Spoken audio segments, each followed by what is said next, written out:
Welcome to the Nerd Party. Scully, Yes? marry me. I love you and I like you. I love you and I like you. I love that woman. I love her more than sharks love blood. I love you. You don't.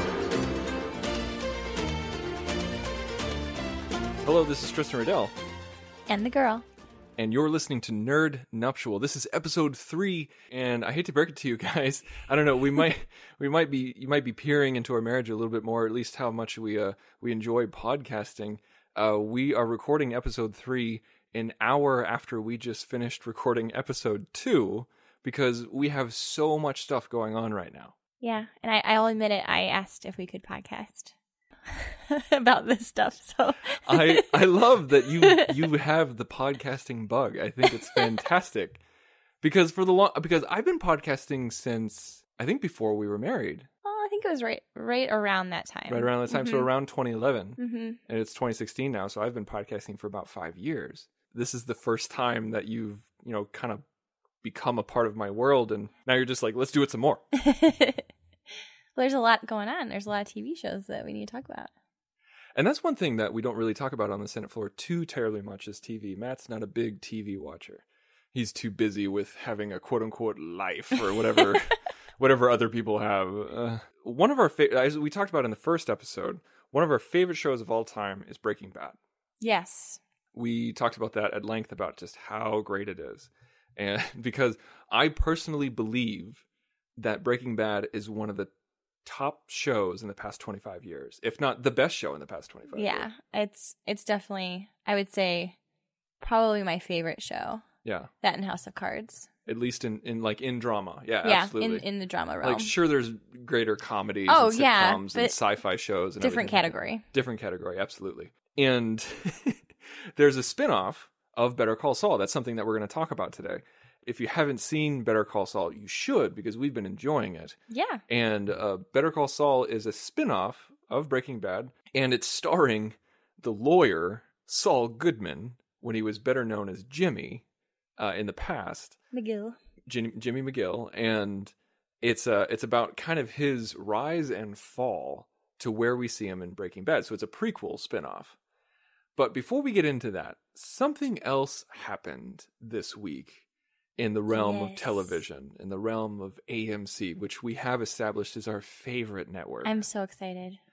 Walking Dead. Now, Yes. I know that there are some people who like Walking Dead, a lot of people who like Walking Dead, and some people who don't necessarily like it. But guys, we have to talk about it, even if you don't like Walking Dead. You and I have to talk about this because...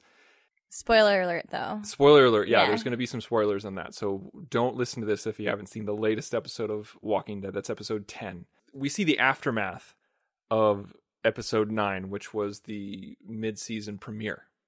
And, the crap just hit the fan in the mid-season premiere. We talked about it on the show. I think it's a great episode. They did a lot of jobs. So listen to that and listen to episode 1. You'll hear us talk about that. But in this next one, it was much more toned down. Like that's kind of the Walking Dead's formula, where they have crazy stuff that happens and then a very mellow episode. So we have Rick and Daryl go on a run. They're in a car and they're going and trying to find supplies. And this guy named Jesus, who's from the comics, is clean. He's put together, and he steals a truck full of food from them. And so that's that storyline going back and forth. And then there's a whole bunch of other storylines coming back that don't really matter. But anyway, we're saying all of this just to get to the point. We found that Carl's okay, and Carl's okay. It's like I think it's 2 weeks Right. afterwards and everything like that. But like everybody has a hell of a day, and really we're rushing through this episode just so we can talk about the ending of the episode. It's where Rick and Michonne are sharing a house. Like, they're not quote unquote living together, but they're sharing a house. You know what I mean? Like, right. She must have a room in their house. Yeah, exactly. Because they wanted to stay together because they feel like it's and safer. As soon as that episode started, I was just like, I forgot about the opening. Yeah, the opening was like she was in her bathrobe and Carl's like in the hallway and they're all talking and you do this on the floor playing. It's like very like perfect family. Yeah. And you and I forever have wanted Michonne and Rick to have babies. Pretty much since Laurie's death. Yes. And their introduction of Michonne. You know, the moment that I wanted them to get together was when Michonne and Carl had that candy bar moment. Exactly what when she helped him get the picture of his mom from the little diner or little restaurant or whatever it was. That moment, ever since that moment, I have wanted them to be together. I've wanted Michonne to be Carl's mom. I think that you bring up a good point, because that's a main catalyst for the relationship with Rick and Michonne is Michonne's relationship with Carl. Yeah. It's very maternal. It's attractive. It's very attractive. And we see the reverse of that a lot in sitcoms and in popular culture, where like, oh, you know, like the woman is attracted to the guy because he's good with kids. Right. But we don't really see the opposite of that like we see in Walking Dead. And I feel like Rick sees that. And also Michonne is incredibly attractive and and great she's with a sword. Protected them, and like, I mean, she's the reason why they're alive. Yeah, and vice versa. Over. And so they protect each other, and they've even called each other family. And you know, it's such a beautiful. It's a beautiful thing. And so we've been screaming that for years, literally years, that they need to get together and have babies. And at the end of... Well, hold on, though. But before that, they kind of very much established that they're friends in the house. Because I'm like, wait, is this happening? And then they do that whole, like, friend, like, give a high five, they like, give, like, a low five. Yeah. And I'm like, oh, they're just messing with our heads that they would be living in the same house and together and whatnot.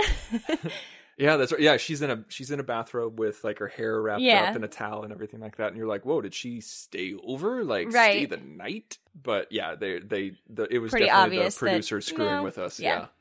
And then at the end, they revealed, because this, like, I thought this was going to be an episode, like, I thought when they introduced it, it was going to be like, oh, they've been together for a while and we're just now seeing it for the first time. No, we see the first time they get together. Yeah. There's that moment of discovery, because they're on the couch, they're exhausted, and he hands her some mints and puts his hand in hers. And it's that classic moment. Yeah. And I think it was very real in my mind of like how that attraction happens of, you know, it's just like, wait, is this how we feel? Yeah. It is how we feel. And then they just kind of go with it. You definitely see that in Michonne's face. She's this is going to happen. Yeah. And I was just like applauding again. I was rejoicing, but at the same time, it was a little sorrowful for me, because that morning. Oh yeah, you texted me and you said something terrible has happened. Someone posted something, I think on Tumblr, and a huge thing is revealed to me, and I am so upset. Yeah. And you didn't tell me because you're a good person and you love me. But I didn't even tell you what show it was from, or if it was from a movie or not. Yeah. I just told you that something was monumentally spoiled for me. Oh, because that happens to you way too often. I try really hard, because I like on Twitter I have mute filters all the time. Like I have X-Files mute filters, Walking Dead mute filters. Whenever I'm interested in a movie, like I had Star Wars mute filters for a long time. But on Tumblr, I use the mobile app, and you can't have any filters on the mobile app. And I just wasn't thinking about it. I was just in the habit. And I was on Tumblr, and I scroll, and then all of a sudden, I see Michonne and Rick in an intimate embrace. And at first, I looked at it, and I was like, oh, wait, that's got to be Photoshop, right? And then I realized I'm not caught up, and I scream at work. Thankfully, like... You screamed? I did. I screamed out loud. But the thing is... You're crazy over there. Well, I mean, I'm the first one in the office. So okay. I was fine, but I was just like... you and your boss. No! That's hilarious. Yeah, me and my boss. Yeah. Sometimes she gets there pretty early. But yeah, I screamed. Hands down, it was the worst spoiler in my entire life. See, the only thing I have to worry about, because I don't have any social media, is my students. And so if people are talking about a show that I like tell them they better not spoil anything for me. Otherwise, I'm going to take away all their participation points in class. They think you're joking. No, I'm not. And I like threaten them. Yeah. Oh, and I got the other day when I was teaching, I actually used an example from The Walking Dead. How so? We were talking about Romeo and Juliet, and this moment where, of course, Romeo finds out his best friend Mercutio is dead, and he just goes after Tybalt and kills him. And I talked about how Rick took his axe and and killed all the zombies after finding out that Carl got shot in the eye. And I was a pretty cool teacher that day. Awesome. And I was just really excited that I could use The Walking Dead in class. So Rick was Romeo, and the zombies were Tybalt. Yes. I'm just having this image of Rick. Well, and I acted it out too. You acted it out, like what happened in Walking Dead? Yes, I did. And then I with my fake sword, because I bring in swords. So yeah, people don't know this, but you have fake swords at school. Yeah. So that they can act They're out. like foam. Romeo and Juliet. Yeah, foam swords and everything like that. Yeah. I'm just imagining Rick now, just like I would have loved it if he went out there screaming like Romeo did, like, either thou or I or both must go with him. That's right. That would be awesome. That would have been amazing. I kind of want to make that cut now. All right. Sounds good. You should do that. So that was spoiled for me. Yeah. And it made me sad, but I was happy at the same time. So it was like sad tears. Right. Of joy. Tears of joy. Because once it happens, I was like, yes, it happened. It's real. It's not a dream. It's I hate when they do that to you. Yeah, like the character just wakes up like, oh, wow, I must be attracted to that person now. No, it really did happen. Yeah. And so they get busy on the couch, or at least they start on the couch, and you do, like you do, or in a dorm on your futon. Oh my God. And then we see them in bed, and we saw more, a lot of them. We saw more of Michonne and Rick than I thought I'd ever see. I was like, I shouldn't be seeing this. This is weird. I know. We saw a lot of thigh of Michonne, a lot of back of Rick. Yeah. Maybe a little top booty. Maybe just a little bit. Just I don't a little know. top booty, upper booty. Go back and replay that. I did when you weren't in the room. I went back. Oh, okay, that makes sense. Yeah. And then and then Jesus comes in. Not the real Jesus, but yeah. And then Jesus came from the heavens and shook his finger at them. That's right. Like he does.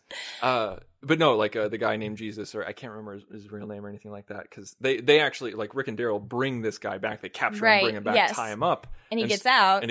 And then he's staring at Rick and Michonne as they're buck-ass naked. And I love how they both don't even hesitate, and even though they're completely nude, they grab their weapons. Yeah, Michonne grabs his sword, he grabs his revolver. Yeah, boom. They both are ready, which is just awesome. It's perfect. Those are my two favorite characters in the show. Oh yeah, absolutely. How can they not be? I mean, Carol is awesome. Yeah. And I love Carol. We talked about that. She's one of my favorites, but the Rick and Michonne pairing. Oh yeah. And we just wanted that to happen so much. I know, so bad.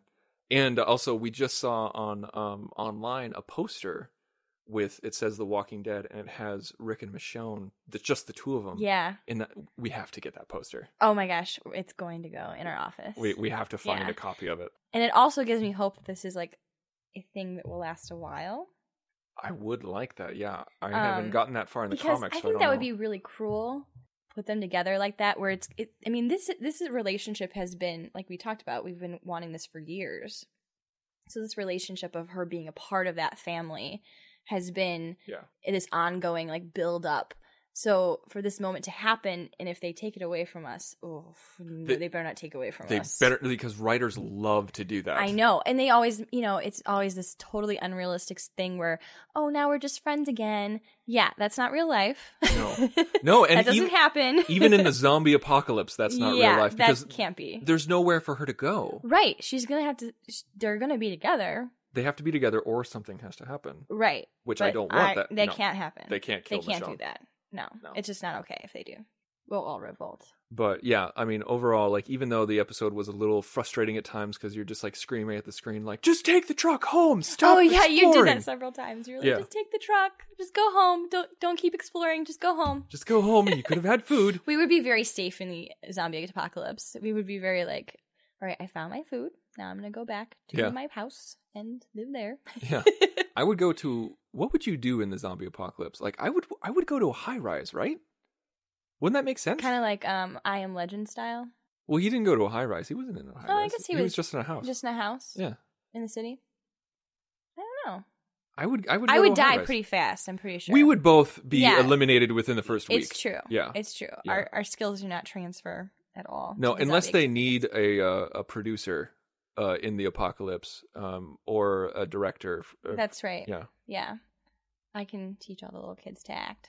And I could through their pain, film them, even though we don't have any electricity. Yeah. So our skill sets 0. Zombie apocalypse. I could teach them Shakespeare. That's really not a useful skill. the zombie apocalypse. So Well, Billy Shakes is always a good idea. that's true. You can't go wrong with Billy Shakes. No. Even in the zombie apocalypse. Even in No, I don't know. I think I would do the whole farm thing. You would do the farm thing? I feel like that's...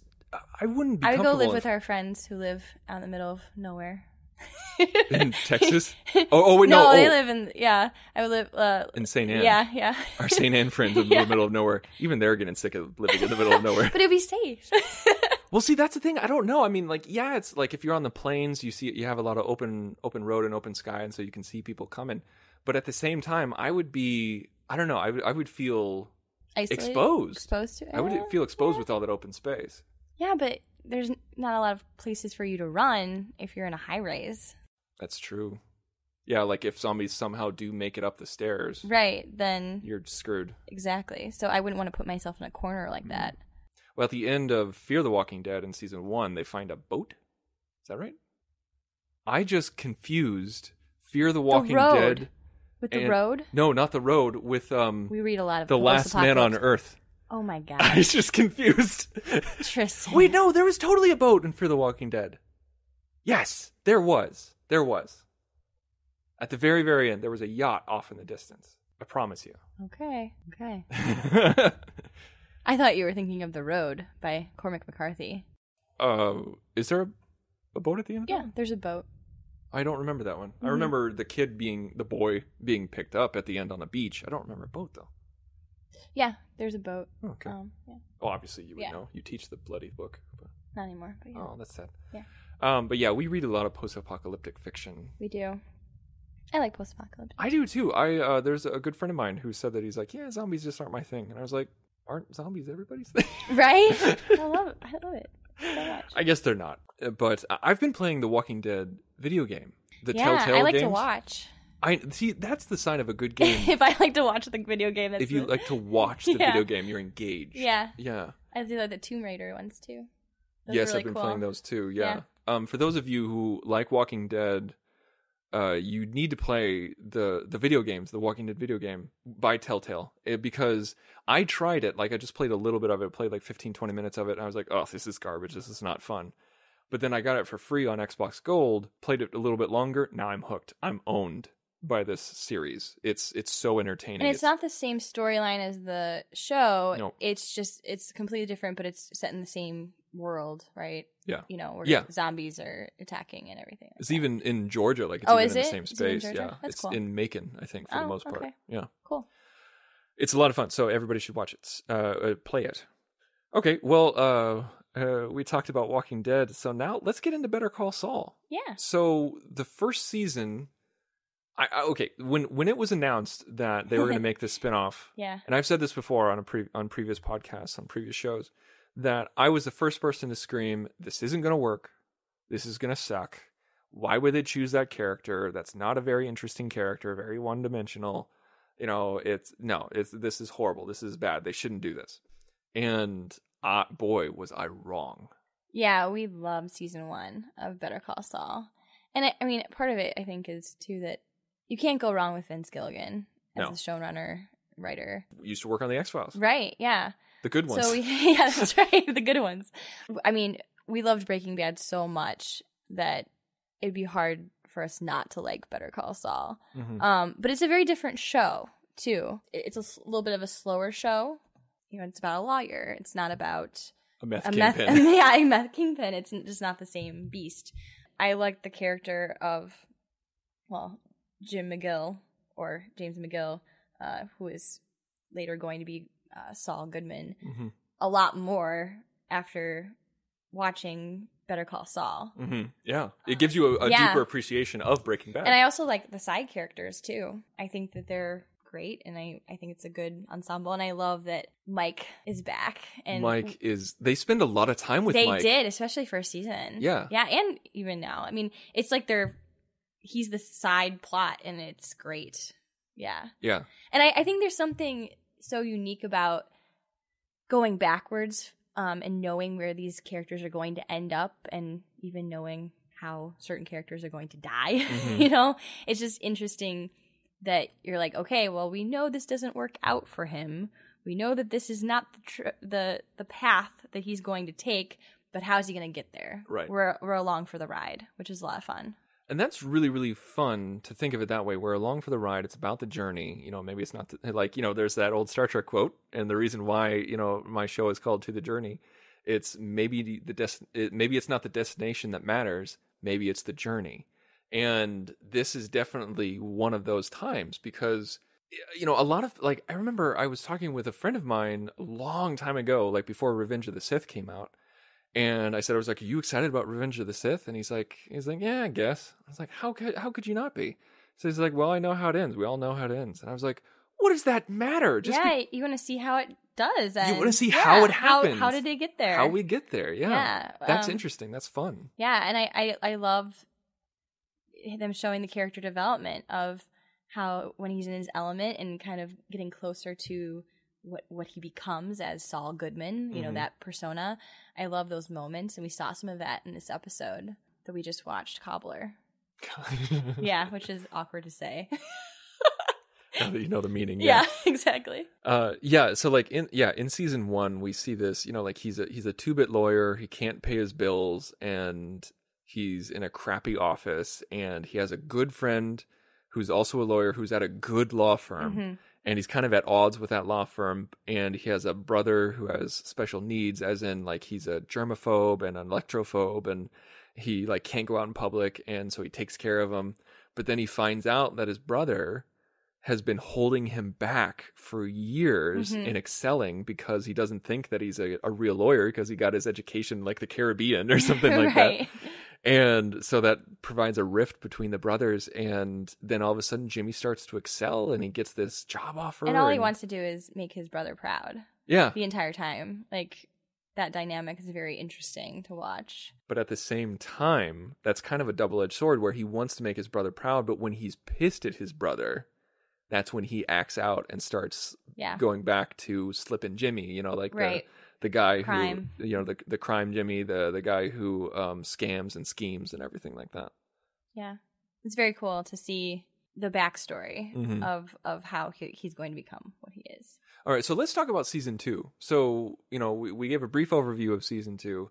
At the very, very end of season 1, he gets a huge job offer at an amazing law firm. He turns it down. And then he goes to Mike and he says he's like, this was a previous storyline, we had tons of money of unmarked bills. Why do we give it back? Mike said, well, you paid me to do a job. That's why I did it. Why do you think you did it? Because it was the right thing to do. He's like, well, this is the last time I do the right thing. Mm-hmm. And then he drives off and we're like, oh man, why'd you do that? I even asked the question. I was like, why would he turn that down? And you said, because how else is he going to become Saul Goodman? Right. But then he can't have lots of money to be Saul Goodman. Right. He has to earn it in a back alley way, a Slippin' Jimmy way.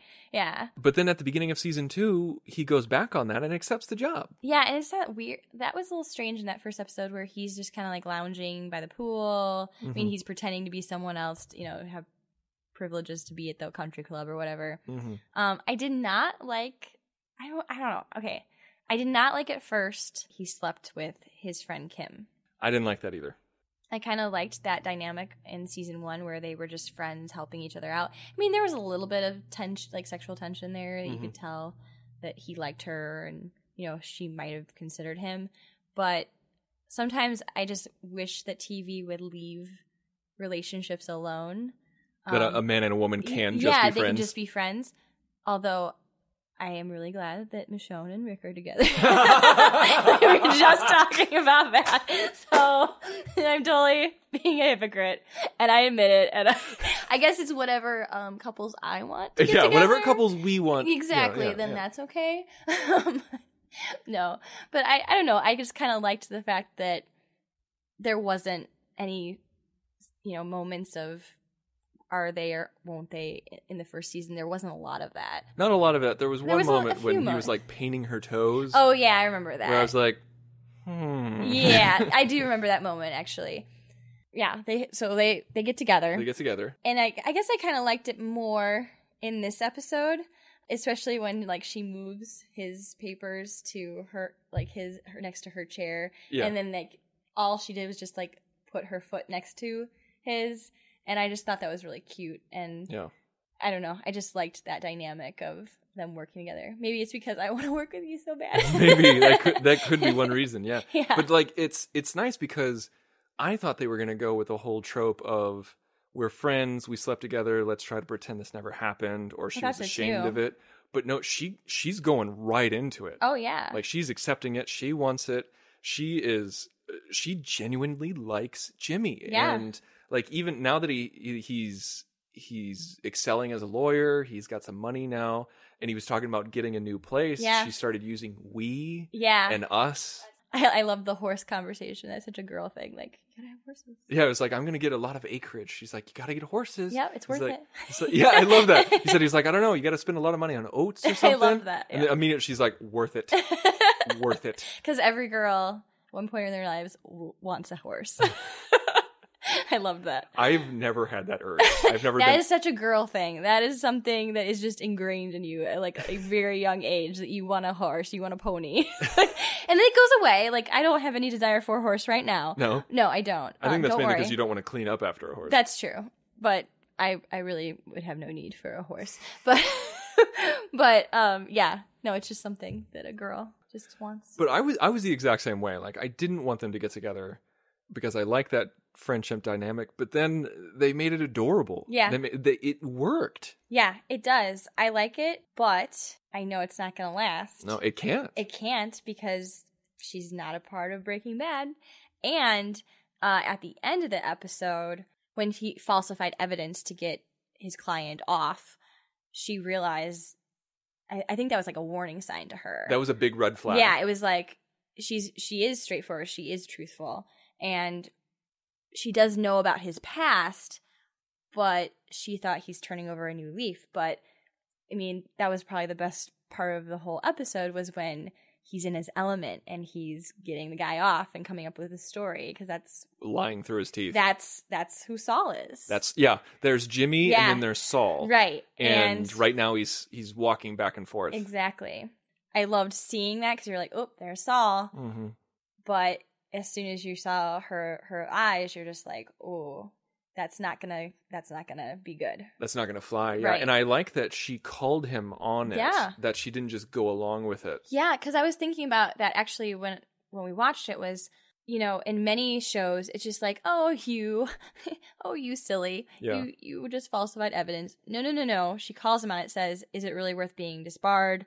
Is it really worth, you know, all these things that could go wrong, and you have it so good right now. Right. You're going to screw this up. And she said something that I loved to hear when she said it. It was, I don't want to hear about this again. Yeah. Yeah. Like, she didn't say, I don't want you to ever do it again. She didn't tell him what to do.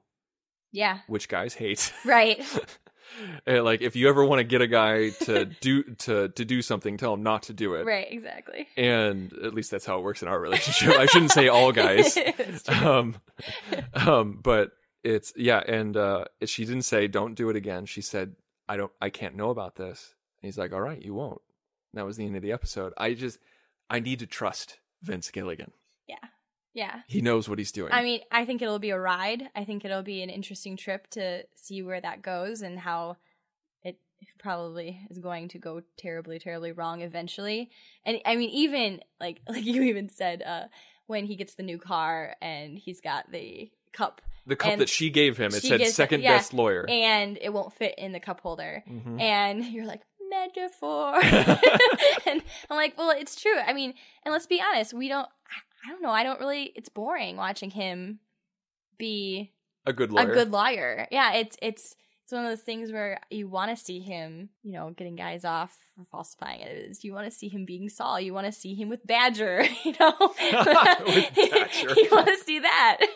All right, so I'm calling it on Nerd Nuptial, episode 3, that this is what I think the end of Better Call Saul will be. And I know that I'm not going to be the first person to make this prediction, but I'm making it. Okay. That, or at least what I want to happen at the end of Better Call Saul is, I want the last episode to be us hearing Walter White's voice. I want, like, you know, Saul's in his office, you know, like it's in that strip mall that we saw in Breaking Bad, and all of a sudden this man comes in with a baseball cap and glasses and sunglasses, And when he's pretending to be Badger's uncle. When he's pretending to be Badger's uncle. I can't remember what the first words out of his mouth were, but I want to hear those words. I don't even necessarily need to see Walter's face. I just want to hear that, and then boom, credits, end of show. Yeah. That's just what so I that want to happen. we pick up where we left off type of deal. Yeah. Yeah. I feel like they have to also bring it back to the Cinnabon in some way. They have to have some type of closure there. Oh, yeah. I wonder what they're going to do with that. Yeah. I'm interested because they keep showing, the black and white depressed. He's in the Cinnabon He's working. in an illegal witness protection. Yeah. And his life is terrible. Like, look where he's come. Yeah. He's fallen. Hard and far. And now he is managing a Cinnabon. And I mean, that's the great thing about Breaking Bad is that there are consequences to your actions. And even though it was a wild, crazy ride and Walter got a lot of money along the way, there were consequences and it ended up killing him. And also consequences for the people his the people family's he loved. gone and, not living in good situations, and his son hates him, and, there are consequences to your actions, and I always appreciated that about Breaking Bad. That's something that I've always known about Breaking Bad, but I'd never really thought about. Like, it's something that's in the back of your mind where there is always consequences. But yeah, you're absolutely right. I'm glad that you pointed it out because it's true. I mean, I think a lot of people don't. The people who don't like Breaking Bad say that they don't like some of the content, where they're like, I don't want to see bad people do bad things. I'm like, well, I mean, I'm kind of the same way, but there are consequences to his actions. I mean, if we showed a world where if you do bad things, good things will happen, then I'd be like, okay, that's altered reality. But it's not that black and white, too. No. It's very much so like, not that I could imagine myself necessarily going to those extremes, but you could see how one thing leads to another, and it's a domino effect of where they came and where they're going. It's like, one crime leads to another for survival or for, then pleasure. For pleasure, for power, whatever that ends up overtaking them. It's not like it just happens overnight that, oh, they're the bad guy. Yeah. I mean, he had cancer. Walter had cancer. The best character arc I have ever seen so much in a television show or in a movie. That's another show. I'm very much a creature of habit, and that's another TV show that you're like, you need to calm down. I won't watch that with you over and over again. You make it sound like I don't like rewatching Breaking Bad, but the thing is, like, people need to understand you could like the things that you like, you could rewatch every other day and over again. Yeah, and every once in a while, I like to watch new things. I know. I was the same way as a kid, though. Like, I watched The Princess Bride pretty much every time we went to Blockbuster. So. Well, who didn't watch The Princess Bride over? And yeah, over but my parents had to tell me, no, you cannot rent that movie anymore. So that's just who I am. We had a Princess Bride taped off of TV. Yeah. And we, when you could actually tape things on tape and everything like that. And there was one time, for some reason, the tape stopped in one moment. And my dad had to start it back up again. But it took a little bit. And for the longest time, for years, I had no idea what happened in those missing seconds. Oh, that's funny. And then when DVD came out, we actually bought the movie. Like, we didn't even buy it on VHS. We're like, why would we buy it on VHS? We have it taped off a DVD. and then once we got it on DVD, I was like, oh my God, so that's what happens. That's hilarious. So Fezzik just hits the eel on the head and then grabs Robin right out. That's how she got back on the boat. Yeah. That's hilarious. Yeah. Yeah, part of it was missing for you. Yeah, it was. I had no idea how she got back out of the ocean. That's so funny. Into the boat. Yeah. No, I love Breaking Bad. I could watch it all the time. The character arc's amazing. And I feel like they're going to do a good job with Saul, too. Yeah. Like I said, I trust Vince Gilligan. Yeah. Also, to go back just a little bit about what you're talking about consequences, it kind of reminded me of a conversation that we had at the end of the Mad Men series finale. Oh, yeah. Which was another fantastic series finale. Definitely paid off. Loved it. Yeah. Loved it. There's a moment, if you haven't seen it, what's wrong with you? Watch it. But Pete Campbell, the character Pete Campbell, huge jackass for the entire show. You just love to hate him type of deal. Even then, I'm just like, no. He's just a jerk. He's just a jerk. Like, there's times when I'm like, you could just go away. And I'd be fine.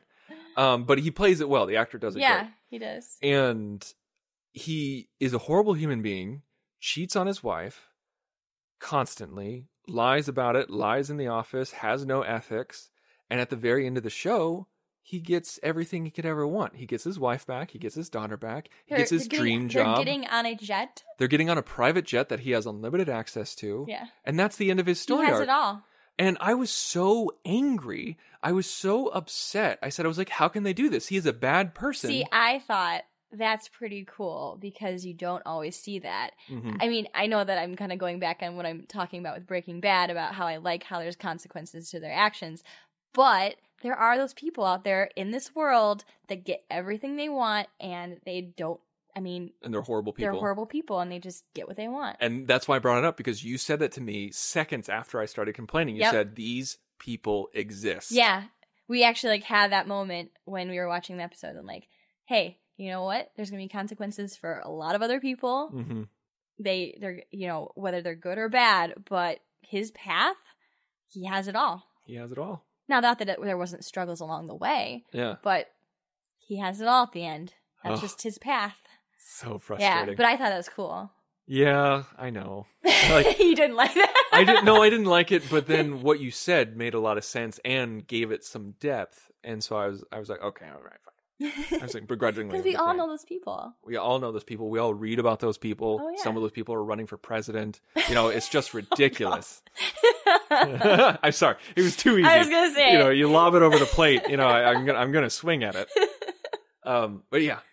So, Better Call Saul season 2 started off really slow, really understated, but good character development, good things that are happening. Yeah, and I also am interested to see where that brother dynamic goes, where his brother comes into the office, which is a struggle for him to come into the office, but just to, and you're kind of questioning, is he jealous? You can see that in his eyes, that he's kind of got this jealous, I'm the best lawyer, you're following in my footsteps, so I don't want you to type of deal going on. But could that possibly transform into pride? I just don't know. We just don't know. Yeah. Well, I'm excited to see how it plays out. I'm wondering how long this can play out, because here from a logistical standpoint, these people are only getting older, especially Mike. There's going to be a time, I'm willing to forgive that. I am not one of those jerks who's you're like, oh, but they aged and it's a prequel. How does it work? Well, come on. It's just it's reality. It's fine. Yeah. It's the reality of make-believe. Right. You forgive it because you want to see those characters. Right. It's kind of like the character Q in Star Trek. When he was introduced, he says, he's like, I'm ageless, but he played that character for 12 years. He's gonna age. And then I remember I saw somebody putting a side-by-side comparison. They're like, this is BS. And I was like, what did you expect to happen? It's the same actor. It's not real life. It's a poor human. Guy. Yeah. Issues with his self-esteem. I'm sorry I aged. It was I'm 12 sorry years. I aged. I love that in Futurama too. When Fry was trying to prove that he was human, he's like, "No, I'm human. I aged. Look." Yeah, I wonder how that's gonna work, because if this show goes on for another 3 years, some of these actors, could age a lot in those 3 years. Yeah. It's just, they're not young men. Yeah, they're not young men. Right. And, our bodies change drastically. What do they say? Every 7 years, we completely recycle ourselves. And so, our bodies change, our bodies morph, our face changes. It's just the nature. It's just the nature of getting older. It's not bad or good. Right. So, I don't know. I'm hoping it doesn't get to the point where we're like, oh, okay. Yeah.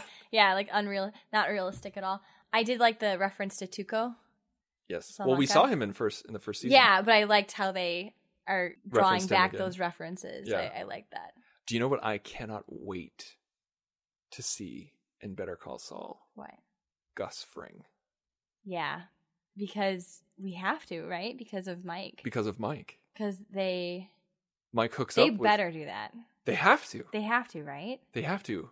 He was... Yeah, I want to see kind of more of the start of Gus Fring and more information about Gus Fring, because that was also always fascinating. That's the thing, is that when we first started learning that the show was going to be about Jimmy, I was like, But then when it said Mike was going to be a part of it, I was like, oh, okay. We could use Mike as an anchor, get that backstory because he's such an interesting character. Yeah. Gus Fring is one of the greatest villains of all time in television. Oh, yeah. And he is just so suave and calculated and smart and just epic. Yeah. And it's just, I don't want to learn so much about him that it ruins the character, but at the same time, I want to see more of him. Right.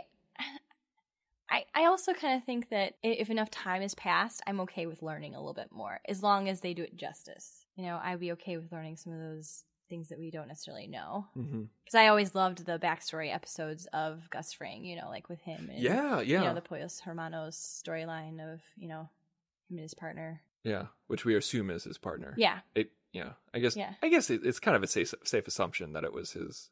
Yeah, I think so. His partner, his lover, whomever. Yeah, I'd love to see more of that relationship. Yeah. Because that was really interesting. I think that just, it added depth to the character. It did. It was just like, oh, he's not just a business partner. Right. And he just cares witnessed his lover die in front of him. Then it makes sense for the revenge to happen. Yes. Yeah. See, now I want to watch Breaking Bad. We in the last episode, we want to watch Gilmore Girls, and now we just don't have enough time in the day. We don't. People should just pay us to watch TV. That would be awesome. So if you guys want to donate to the Pay the Riddells to Watch TV fund, you can go to thenerdparty.com. I'll set up a button as soon as this podcast is over. And we'll be at 3,000 pounds. I was going to say. We'll just eat bonbons and lay in bed and watch movies. Watch Netflix. Eat bonbons and watch Netflix. That's right. That's kind of the dream right there. And die in 5 years of a heart attack. That's the dream. But what a way to go. What a way to go. Oh, dying fat and happy. Well, thank you so much for listening. Please remember to subscribe. We are everywhere. We're on iTunes, Stitcher, Spreaker. Soon we'll be on Google Play. Soon we'll be on Spotify once they actually open that stuff up to podcast. But we're pretty much everywhere. Like even those words I didn't recognize. You don't like those? I'm just speaking gibberish now. I don't even know what those words are. I don't even know. Just know that we are everywhere, girl. Okay, we're everywhere. If you don't use iTunes, you can. If you use Downcast or Overcast, just search Nerd Nuptial and we'll pop up. And as always, please, if you like our show, write us a review. It only takes 30 seconds. You can do it from your phone. Please, the more reviews you write, the higher we get on lists on iTunes. So please, if you could, just take a little time. It really helps us out. Make sure to check out our other shows. We have 3 shows on this new network that's called The Nerd Party. You can check out The Senate Floor with Matt Hansen, which I co-host, which is a general geek podcast. You can also check out Aggressive Negotiations, a Star Wars podcast, where they discuss topics that you've always wanted to hear discussed about Star Wars. And it's a great show hosted by great people all around. And I'm just so proud that now you, the girl, are a part of that network. Well, thank you. And I think the internet is happy too. I will believe you. All right. Well, again, thank you, listeners. And I love you. I know.